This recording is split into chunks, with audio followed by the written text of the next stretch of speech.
பெரிய traffic constable number check பண்றான். போடா மெண்டல். அவளை கீழே இறக்குனா மாமா பையன். ஏய் யார பார்த்து மாமான்ற? நீ தானே மாமா.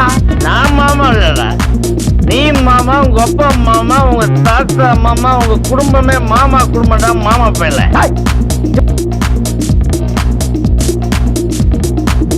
Me, personal matter.